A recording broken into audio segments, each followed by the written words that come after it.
Evet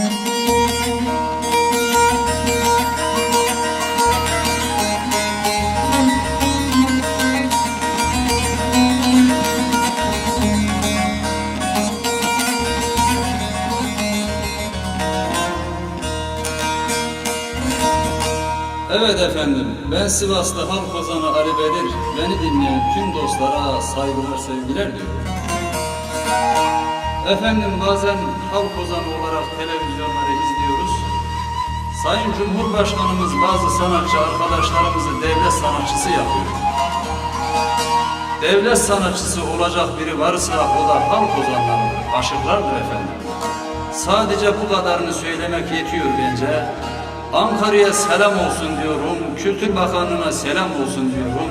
Saygılar, sevgiler tüm halkıma. Biz ozanlar olarak sazımız elimizde sokaklarda sürünüyoruz. Devlet baba bize sahip çıksın, bize diyorum. Ve İstanbul'da iş arayan kardeşlerime bakalım ki Ozan Ali Bedir ne dedi ne seslendi. Sağ olun, var olun efendim.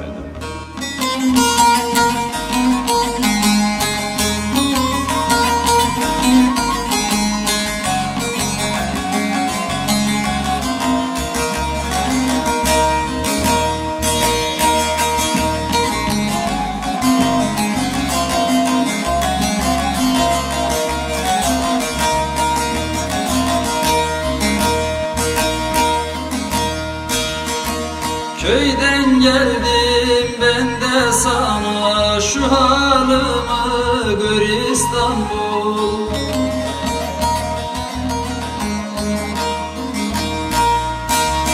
İş ararız yana yana, bize de yer ver İstanbul.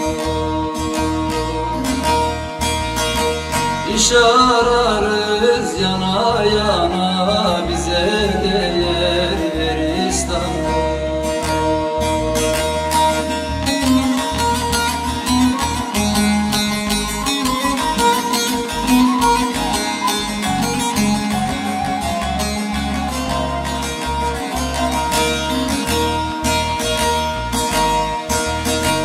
Yandı kara barım yandı, yaramız derine indi.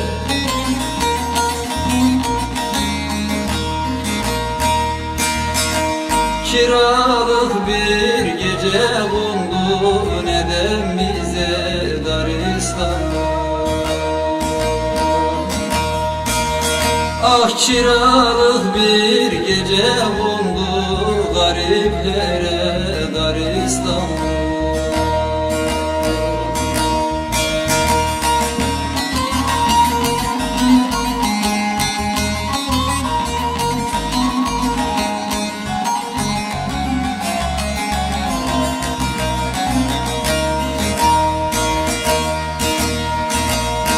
Ağlayanım gülenim var, çileyle ölenim var.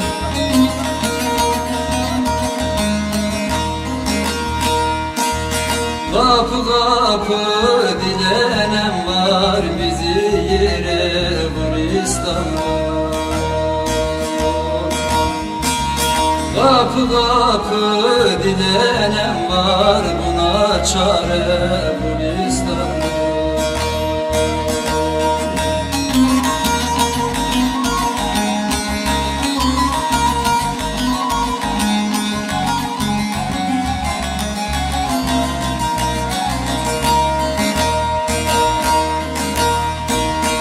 Ozan Bedir ne edeceğim, bilmem nereye gideceğim.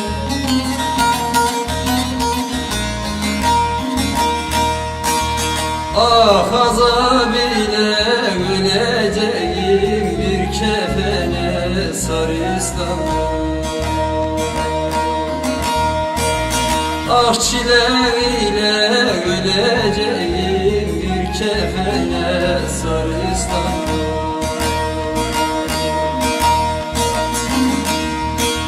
Oğul oğul yarası var, yarası var.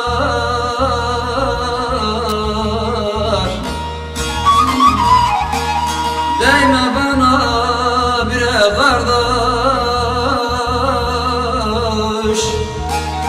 Hele gurbet elin bende yarası var oy oy. Ah gurbet elin bende kardeş yarası var oy oy. Yarası var.